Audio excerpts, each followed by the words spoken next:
All right, you know what? I just want to talk about something that kind of pisses me off today, right? Okay, it doesn't piss me off, it just irritates me more like what why does mostly everything nowadays feel like it's cringe? And like people on TikTok, on social media, they all kind of motivate everybody to be cringe. Like you'll see this in a TikTok, like, yo, most of the things you're gonna do on camera are cringe. Like, okay, granted, I guess to some degree it's true, right?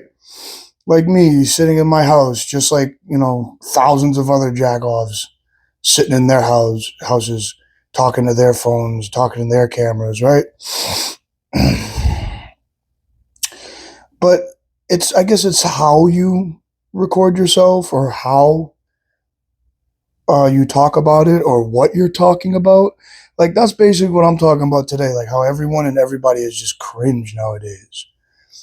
And I swear, dude, I know these people get picked on a lot, but I feel like it's deserved, rightfully so.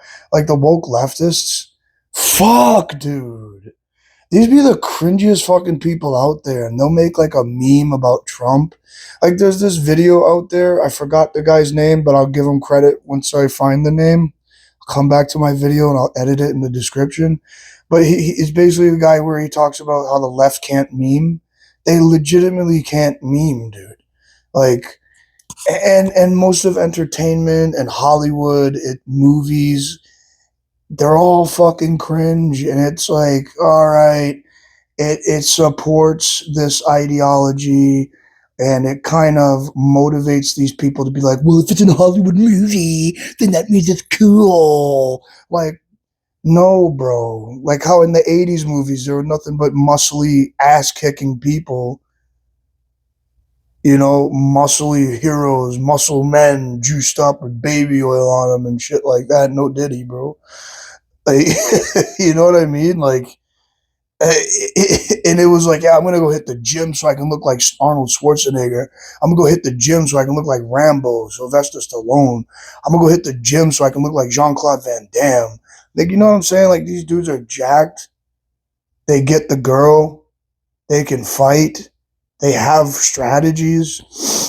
Stuff like that's cool. Now it feels like it's cool to be just this little wimp femboy, and it's like, oh, I support women's rights and this and that. This isn't politically correct. Like, dude, shut the fuck up, bro. You're not getting any poontang pie anytime soon, bro. Like, I don't know what to tell you. I'm sorry, dude. It's not happening. It's just not happening. All the simps out there, and I'm not a red pill guy either, but it feels like most of men, there is no in between anymore. It feels like you just get this red pill red pilled douchebag who just think, oh, all women are shitty, and all women, they deserve to be crawling at my feet and kissing my feet and this and that, and they're all nothing but a hoes and whores, you know supposed to just get money, get your cars, get your houses, start your business, wake up at 4 o'clock in the morning and grind. And it's like, what are you talking about, bro? And then on the other side of the spectrum, we have, oh my God, I would let you stomp on my face. Oh my God, I would let you just, I'll get on all fours and you can put on the strap on and you can ram me from behind. Oh my God, you can do whatever you want. You can have boyfriends while you're with me. And oh my God, I will give you my entire check. Please, mommy, please, please, let me beg for it, mommy, please. Like, Okay, that's the extreme. That's the extreme side of it. But you get what I'm saying. Like, there's those guys that are like, you can treat me like trash and I'll always come back to you, baby girl, because you're nothing but a goddess. You're a queen. Oh my God, you are the creme de la creme. You're the cream that rises to the top, baby. You are nothing but above everything else, baby. Oh my God, I would kiss you. I would worship the ground you walk on. Which, all right, now see, to some degree, some manly men out there do worship the ground that their wife walks on, but it's not to an extent of I'll let you do whatever you want. No, it's to a certain degree. Like I'll take the Adams family, right? Adam Gomez, he worships I think that's his name, right? I could be wrong. I could be wrong, but he worships the ground that his wife walks on. I think it's Elvira. I could be wrong, dude. From for right now, I only know Wednesday's name. I know Uncle Fester. I know Thing, but when it comes to the two like parents, I forget their names. I could be wrong. It could be Gomez and Elvira, but you get what I'm saying. Gomez worships the ground his wife walks on, but he still stands on fucking business. I'm talking about the '90s ones, early 2000s. Like he worships the ground his wife walks on, but he stands on fucking business. Like, yo, you mess with my family, you mess with my wife, we ain't playing around here. You know what I'm saying? It's going down. You know what I'm saying? That type of manly man. But you can simp for your wife and you can, you know what I'm saying? Oh baby, I'm gonna do this and that, blah blah blah. I can't stand to be under the sun without you, I can't stand to have a sunset without you. That's fine. That's fine, but don't have some self-respect at the same time, bro. You know what I'm saying? If your woman is reciprocating that to you as well, that's wonderful. But it's just a bunch of dudes out there that's like, dude, it's so fucking cringe, and it's our entire society. Most of TikTok. Go to TikTok right now, bro, and come back to this video. I guarantee you, as soon as you open the app, you're going to see a cringy ass video. And the thing that pisses me off about that, a cringy ass video will get like thousands and hundreds of thousands of likes, which pisses me off to no end. But then, like, some video that's trying to talk some sense or trying to actually make you laugh, actually, like these people are actually trying, right? 500 likes. Uh, I want to say 500 likes, but it has like 30,000 or maybe not even 10,000 views, right? But 500 likes. What is this ratio? You know what I'm saying? And by the way, I feel like TikTok is rigged. That's a whole other video for another time. But there have been times where it's like, bro, I'll see the dumbest shit get like millions, millions of views. Like the dumbest video I've ever seen is a chick just staring into the camera. She has 1.4 million likes. Yeah, 1.4 million likes. Has a massive following now after that. Pisses me off, bro. Pisses me off. And I get it. There are some creators out there that will say, well, your content just isn't that entertaining. You go fuck yourself, because when you go to their page, their content isn't that entertaining either. You're just trying to inform people. Yeah, great. Well, good for you. Do you know how many hundreds of thousands of other fucking people are on TikTok, have YouTube channels that do the information type thing? Like, oh, I'm just trying to let you guys know. Let me give you a life hack, this and that. Fuck you and your hack, bro. Fuck you and your hack, bro. So anyway, you stick your hack up your ass, bro. Like, dead ass. But anyway, yeah, dude, it's just, I feel like most of everything today is cringe. And it's unbearable, Like, there's anything that's genuinely funny. When's the last thing that you could actually watch, or let's say funny movie that you could watch recently? I'll say recently, in the past 5 fucking years, that genuinely had you on your ass, dude. Genuinely had you laughing so hard that you fell down to the ground, dude. Like, genuinely, genuinely. Push the boundaries, push the limits, push the envelopes, and you say, damn, I'm surprised how this even got made today. Exactly. You fucking can. Exactly. I was recently rewatching The Hangover like a month ago at this point, and I was like, dude, this movie is just, This movie is still as funny as it was when it came out to me because I'm like half of not the entirety of the movie's jokes are just they're funny and ridiculous. You know what I mean? Like paging doctor. You know what I'm saying? Everybody knows what I'm saying. I can't say it for some reason. There's another thing. I hate this whole censoring thing. That's also cringe. Why do you think people are so cringe, dude? On TikTok, you can't say dead, kill, murder. You have to go unalive. Do you know how fucking cringe that is? And I know my boy's probably going to watch my video. I'm sorry, JP, but like, the white man thinks that's cringe, bro. He literally said, yeah, it helps you censor your language in real life. Why the fuck would I want to do that? Who the fuck am I censoring my language for? Some fuckwad who can't handle the word death, murder, kill? Fuck that. If I watch a serial killer documentary and I deadass hear somebody go, yes, but Ted Bundy started serial unaliving people, I'm turning this shit off immediately. Immediately. You can't talk about Hitler on TikTok. You have to say, mustache man. Why? What if there's something that's a historical fact that this person wants to teach me, right? And I'm all into it. And next thing you know, he goes, and then the mustache man did this. And I'm like, scroll, cringe, bro. Unless it's just me. Yo, guys, let me know in the comments. Let me know in the comments if it's just me. Because there's a lot of cringy shit that I come across on a daily basis. And this whole 6'7", what the fuck is that, bro? This is the most popular meme I've ever seen in my life because I've never heard anybody in real life say that. That's a lie. Actually, over the weekend, I was on a wrestling event and I was doing a favor for my brother. And these kids came up to the DJ and said, can you say 6'7"? And I'm like, are you fucking kidding me, bro? What is this? And then on top of that, there's no explanation for it. There's 3 explanations apparently, which is no source explanation to where this started from. So people say, oh, it came from a song. Then it came from this NBA player. Then it came from this kid who said it in a basketball game.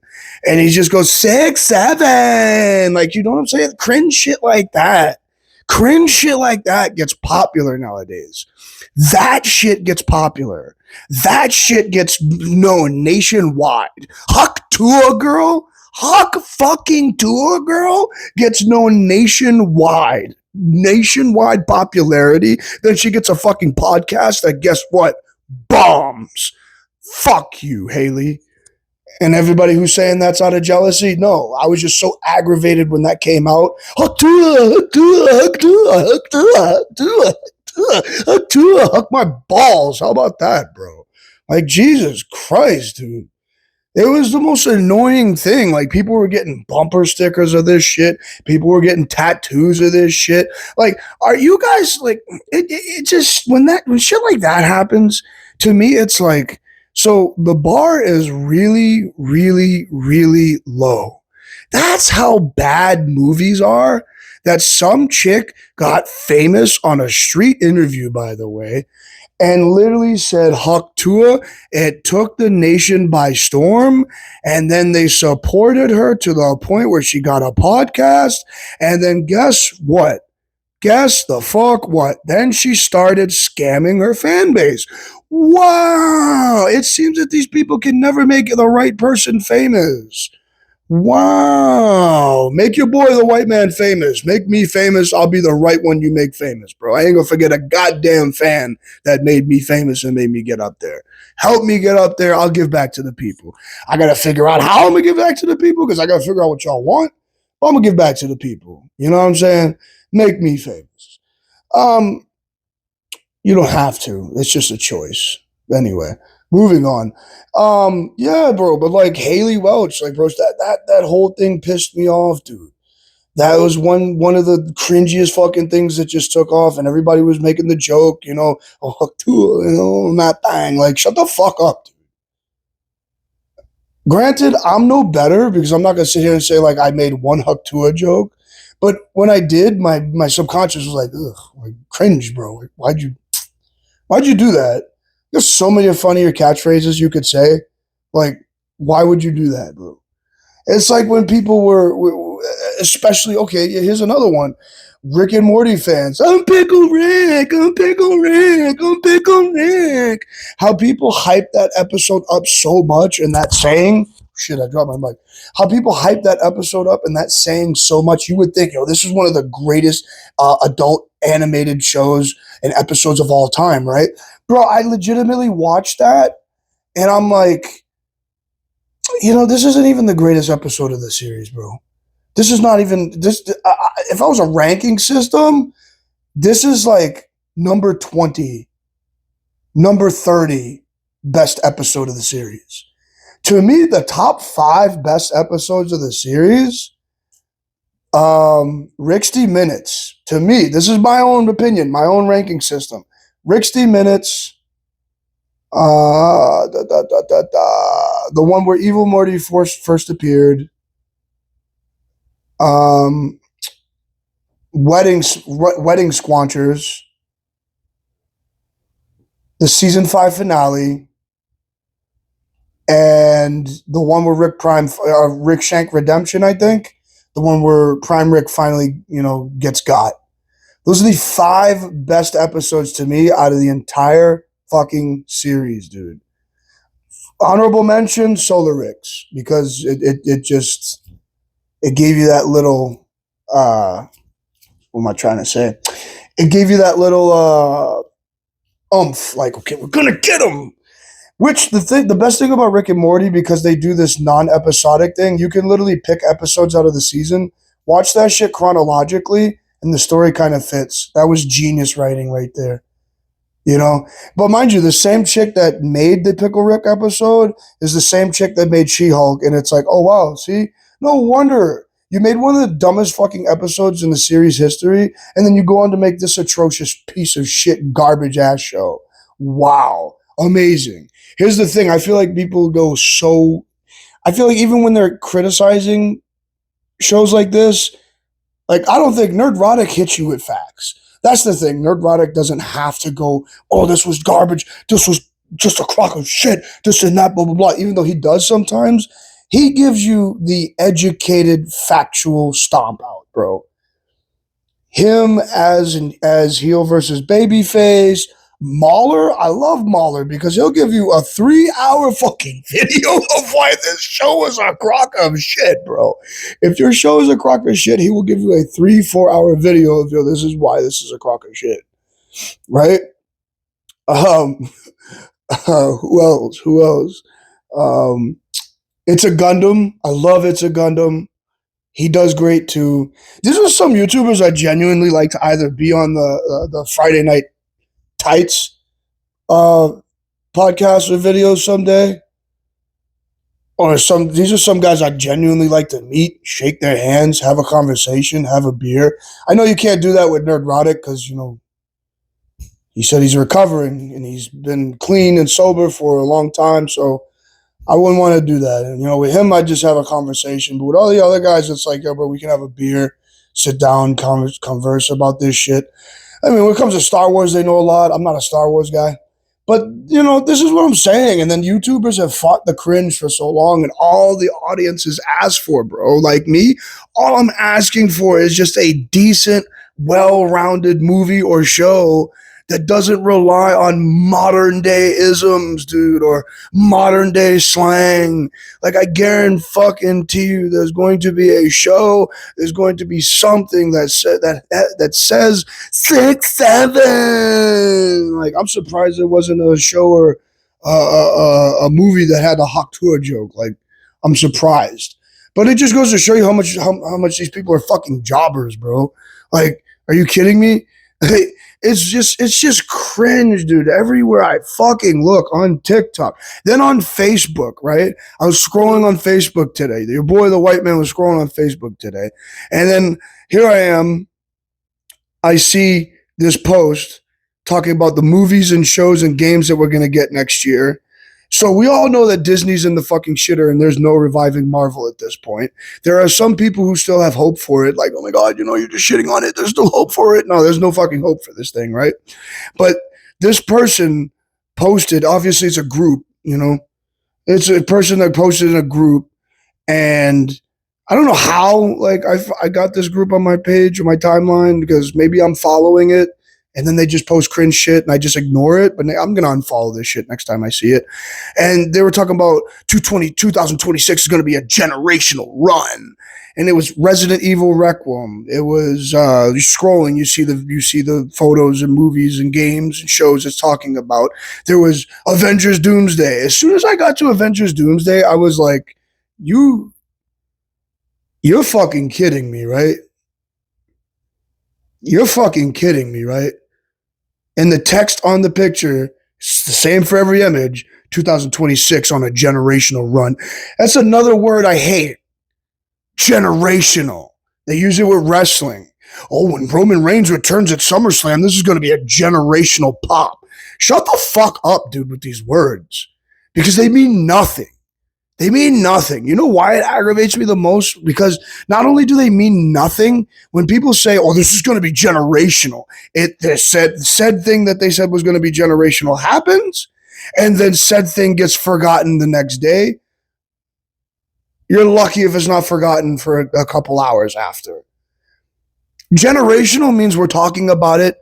Okay, Stone Cold Steve Austin's title reign. The Attitude Era was generational. The Ruthless Aggression Era was generational. Fairly Odd Parents was generational. SpongeBob, the first 3 or 4 seasons, was generational. Family Guy, even though it's a well-hated show now, is generational. South Park, something that's still relevant to this fucking day that people say, well, South Park is over, it's done. South Park is never going to fucking end as long as Trey Parker and his boy are still writing it and directing it, okay? Get that out of your fucking mind. They're going to be here to make fun of everything till the day they die, I feel. But South Park is generational, okay? Do you know how many memories, do you know how many quotes, do you know how much? This is how popular South Park was. Okay, it took over my entire fucking like early adolescent life. And I'd never been a South Park guy until like a few years ago. It took over my early adolescent life with all of its sayings, all of its slogans, all of the signature catchphrases, like the gay fish, or you know, because you like fish fingers or something like that. With Kanye and the whole thing. Oh, it's all I ever heard when it came out. Oh, you like fish fingers and this and that? Yeah, then you're a gay fish. Like, okay. Integrity Farms. You know what I'm saying? I was a big Integrity Farms fan. You know, you need integrity. Member berries, when that came out, people, dude, there was a few friends that are like, member. That's generational. If you can still talk about it 10 years after the release date, that is generational. Because within 10 years, the next generation has come along. Because all it takes for the next generation to come along is a decade, my friend. And I'm tired of these fucking Gen Z lame-o cringeoids, bro. Coming out of nowhere talking about, this is going to be generational. Oh my God, you know what I'm saying? This is going to be unforgettable. And then the word iconic has become fucking cringe too. Oh my God, this is going to be so iconic. What are you talking about, bro? Burger King just made a different type of chicken nugget. That's it. They just made spicy chicken nuggets. You talking about this is going to be iconic? Guess what? It's forgotten about. You know what the fuck is iconic to me? When Burger King and Cheetos had a partnership, and they had mac and Cheetos. They were so fucking popular, they brought them back twice.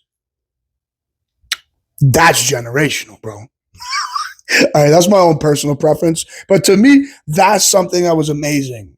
You know what I mean? Like, come on, bro. It's just, I'm tired of this shit. I'm tired of it. I'm tired of Gen Z making everything, putting something up on a pedestal, making it seem like it's more important than it really is. Like the worst thing that's cringe nowadays is wrestling fans. There are wrestling fans out there that will fucking try and tell you, bro, this is coming from a smart. This is coming from a dude who made wrestling his life at one point. Now I look at this shit and I say, damn, this is just a crackhead on Mass Ave that literally just they lost their way, bro. They are unrecognizable to me. You know what I'm saying? But here's $5 for your troubles, bro. But like, a wrestling fan nowadays they will try and tell you like they're recruiting you to a cult, bro. Like, no, you got to understand wrestling is bigger than it's ever been, bro. This is the most athletic. This is the most athletic roster that we've ever gotten in our lives, bro.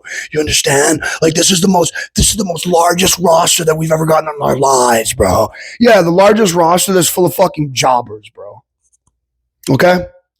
Cody Rhodes can't draw a fucking dime at a flea market, bro. Okay? SmackDown just got 1,030,000 viewers last SmackDown, bro. Okay? Okay? I think it was 2 weeks ago, bro. Okay?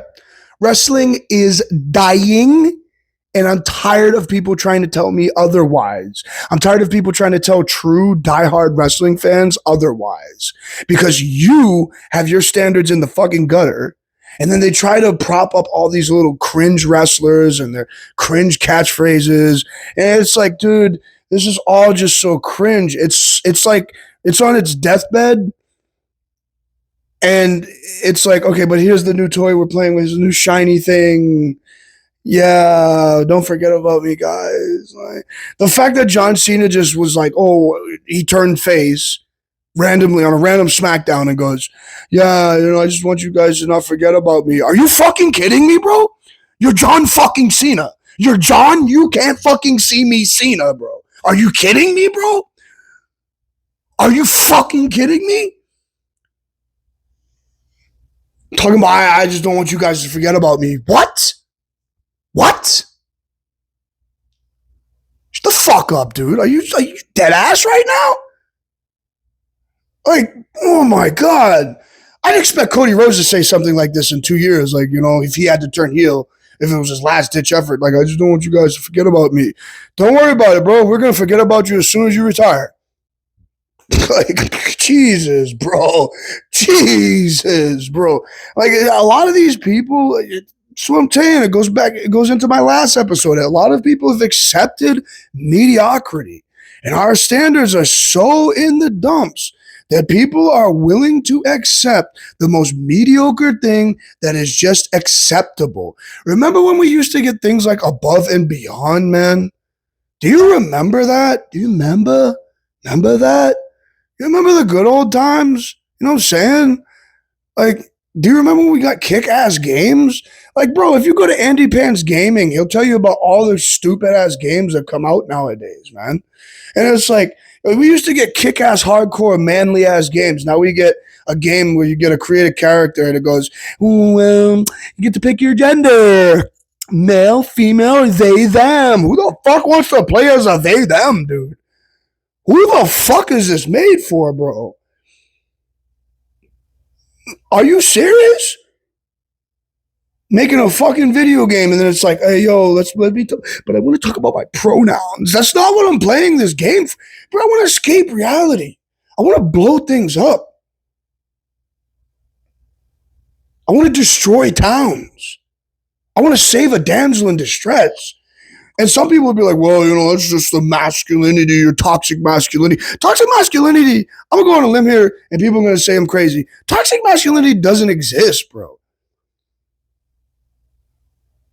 These fucking idiots, these cringe-ass motherfuckers have come out and tried to say to a whole generation of people, to a whole generation of men, that your manliness, your masculinity is toxic. Go fuck yourself, bro. Just because you were too cringe in school and you were the kid who was doing the Naruto run down the hallway because you watched too much anime, because you were hissing at people like you were in fucking, like, you know what I'm talking about, bro. Come on. I feel like some of you are laughing at this shit. You know who I'm talking about. We all knew this kid, bro. Like, hey, hey, Barnaby, relax, bro. Like, get the fuck out of here, bro. Get the fuck out of here, bro. Like, what did he just hiss at me, dude? But, like, you know what I'm saying? Like, I hope eventually, sooner or later, this cringe bullshit comes to an end and we can finally get back to actual good movies, actual good TV shows, actually, comic book hero movie. There's probably superhero fatigue, so let's just forget about that. I just want to get back to down and dirty, gritty movies, man. I want a good masculine character where he's not some putz or a pushover or a doormat. And here just comes this boss girl or girl boss, and he just steps aside. He goes, well, you know, she can handle it because she's so amazing and she's so great. What makes her so great? That she's a fucking bitch? That she has resting bitch face on half the movie? That she shits on you with these lame ass jokes that don't even get a chuckle out of me, bro? The best she gets is a, huh? Like, are you kidding me?